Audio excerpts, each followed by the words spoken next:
नमस्कार साथियों, मैं अनीता श्रीवास्तव आपका हार्दिक अभिनंदन करती हूँ। श्रीमद् वाल्मीकि रामायण में आज का प्रसंग है हनुमान जी के द्वारा अकम्पन का वध। उन वानर शिरोमणियों द्वारा किए गए उस महान पराक्रम को देखकर युद्ध स्थल में अकम्पन को बड़ा भारी एवं दूसरा क्रोध हुआ। शत्रुओं का कर्म देख रोष से उसका सारा शरीर व्याप्त हो गया और अपने उत्तम धनुष को हिलाते हुए उसने सारथी से कहा, सारथे, ये बलवान वानर युद्ध में बहुतेरे राक्षसों का वध कर रहे हैं, अतः पहले वहीं शीघ्रता पूर्वक मेरा रथ पहुंचाओ। ये वानर बलवान तो हैं ही, इनका क्रोध भी बड़ा भयानक है। ये वृक्षों और शिलाओं का प्रहार करते हुए मेरे सामने खड़े हैं।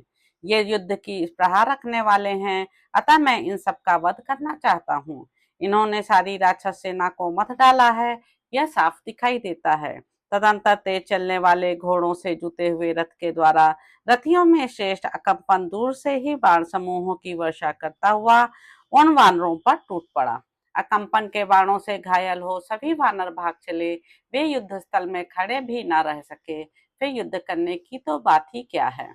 अकम्पन के बाण वानरों के पीछे लगे थे और वे मृत्यु के अधीन होते जाते थे। अपने जाति भाइयों की यह दशा देखकर महाबली हनुमान जी अकम्पन के पास आए। महाकपि हनुमान जी को आया देख वे समस्त वीर वानर शिरोमणि एकत्र हो हर्ष पूर्वक उन्हें चारों ओर से घेर कर खड़े हो गए। हनुमान जी को युद्ध के लिए डटा हुआ देख वे सभी श्रेष्ठ वानर उन बलवान वीर का आश्रय ले स्वयं भी बलवान हो गए।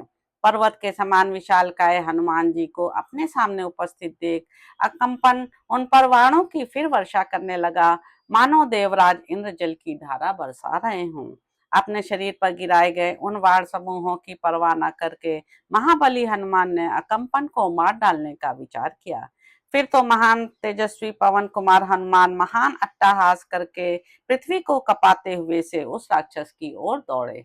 उस समय वहां गरजते और तेज से दे दीप्यमान होते हुए हनुमान जी का रूप प्रज्वलित अग्नि के समान दुर्धर्ष हो गया था। अपने हाथ में कोई हथियार नहीं है, यह जानकर क्रोध से भरे हुए वानर शिरोमणि हनुमान ने बड़े वेग से पर्वत उखाड़ लिया। उस महान पर्वत को एक ही हाथ से लेकर पराक्रमी पवन कुमार बड़े जोर जोर से गर्जना करते हुए उसे घुमाने लगे।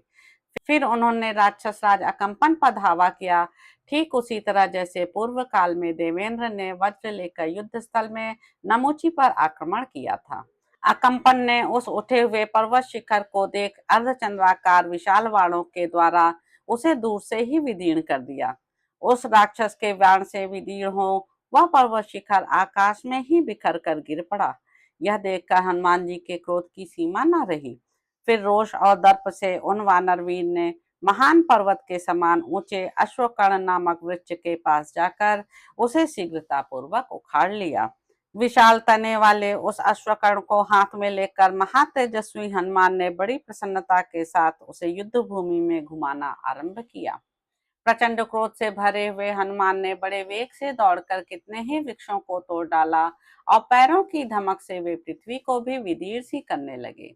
सवारों सहित हाथियों, रथों सहित रथियों तथा पैदल राक्षसों को भी बुद्धिमान हनुमान जी मौत के घाट उतारने लगे। क्रोध से भरे हुए यमराज की भांति वृक्ष हाथ में लिए प्राणहारी हनुमान को देखकर राक्षस भागने लगे। राक्षसों को भय देने वाले हनुमान अत्यंत कुपित होकर शत्रुओं पर आक्रमण कर रहे थे। उस समय वीर अकम्पन ने उन्हें देखा। देखते ही वह क्षोभ से भर गया और जोर जोर से गर्जना करने लगा।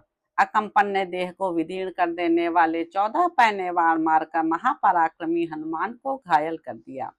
इस प्रकार नाराजों और तीखी शक्तियों से छिदे हुए वीर हनुमान उस समय वृक्षों से व्याप्त पर्वत के समान दिखाई देते थे। उनका सारा शरीर रक्त से रंग गया था, इसलिए वे महापराक्रमी, महाबली और महाकाय हनुमान खिले हुए अशोक एवं धूम रहित अग्नि के समान शोभा पा रहे थे। तदंतर महान वेग प्रकट करके हनुमान जी ने एक दूसरा वृक्ष उखाड़ लिया और तुरंत ही उसे राक्षस राज अकम्पन के सिर पर दे मारा।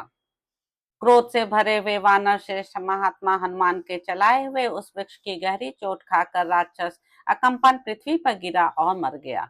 जैसे भूकंप आने पर सारे वृक्ष कांपने लगते हैं, उसी प्रकार राक्षस राज अकम्पन को रणभूमि में मारा गया देख समस्त राक्षस व्यथित हो उठे।